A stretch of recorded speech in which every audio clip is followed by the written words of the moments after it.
Bonjour Emma. Bonsoir Guillaume. On démarre ce journal avec les pistes du gouvernement pour une pause numérique suite aux successions de violences de ces derniers jours. Oui, en tout cas, c'est ce que souhaite Nicole Belloubet. Elle déplore la place des réseaux sociaux à l'école.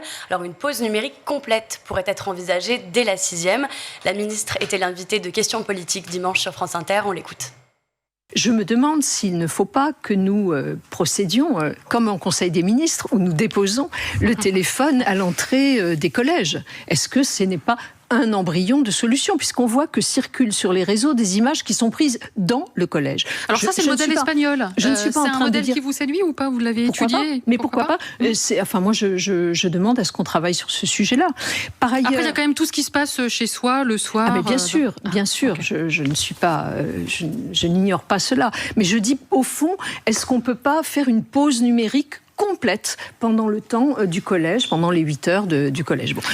Une potentielle réponse face aux violences dans le milieu scolaire qui ont eu lieu notamment après la mort du jeune Sam Sedine en Essonne la semaine dernière, ainsi que le tabassage à mort de Samara dans l'Hérault.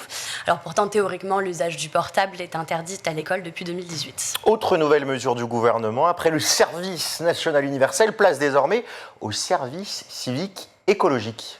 Oui, à l'initiative de Christophe Béchu, ministre de la Transition écologique, et de Sarah El Haïry, la ministre déléguée à la jeunesse, à l'enfance et à la famille. Alors déjà annoncé par le Premier ministre lors de son discours politique en janvier, le service civique écologique a pour objectif de proposer d'ici 2027 à 50 000 jeunes de s'engager concrètement dans la lutte pour le climat, notamment auprès d'associations, de collectivités ou d'opérateurs publics. Alors ces missions d'une durée de 6 mois à 1 an s'adresseront aux jeunes de 16 à 25 ans. Et en voilà un qui va dans ce sens de l'écologie. Jean-Michel Blanquer, ancien ministre de l'Éducation nationale, a dévoilé les contours de Terra Academia. C'est la nouvelle école qui vient de lancer.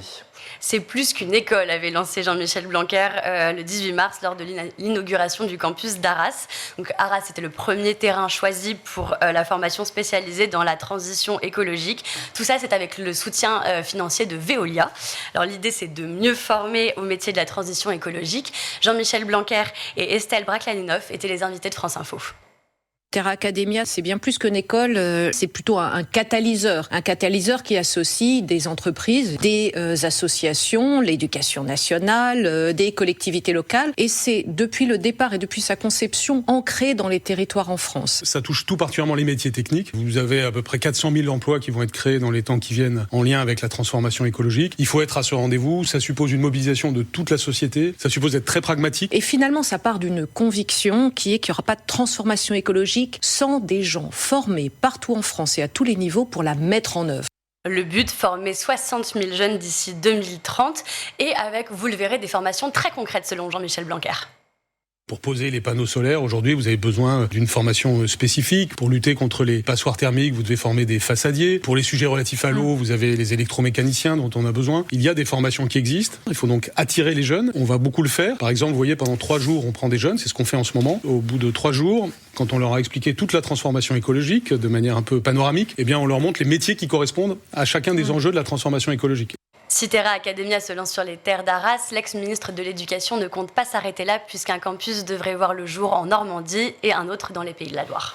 Allez, autre sujet, la santé cette fois, avec des annonces de Gabriel Attal qui touchent notamment les jeunes avec la question de la formation des futurs médecins.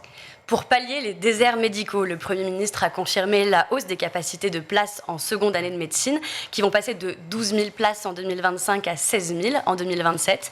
Après la fin du numerus clausus acté par le premier quinquennat d'Emmanuel Macron, le gouvernement tient à attirer un maximum de jeunes vers ce cursus. Extension des places en seconde année de médecine donc, mais aussi extension du dispositif Mon Soutien Psy. Donc, c'était un sous-entendu en janvier, mais c'est maintenant officiel. Dès le mois de juin, le dispositif Mon Soutien Psy sera modifié. Alors, 12 séances seront remboursées contre 8 actuellement. La tarification, elle, passera de 50 € à 30 € et il ne sera plus nécessaire de passer par un professionnel de santé. Vous pourrez vous rendre directement chez le psychologue. Un peu de culture après la santé pour terminer ce journal. On évoque une pièce de théâtre qui fait son grand retour. Royan, la professeure de français, c'est un monologue de Marianne Diaye écrit spécialement pour la comédienne Nicole Garcia. Ça fait son retour sur les planches du 17 au 28 avril. La fourchette est assez restreinte. C'est au Théâtre de Paris. C'est une pièce qui est tentée par la violence. Elle conte l'histoire de Gabrielle, une professeure de français, qui sent que sur son palier se trouvent les parents de Daniela, l'élève de sa classe qui s'est récemment suicidée. Un thème qui résonne tout particulièrement en ce moment. Donc le monologue pour Nicole Garcia de Marianne Diaye, qui s'appelle Royan, la professeure de français, c'est au Théâtre de Paris. Merci beaucoup, Emma.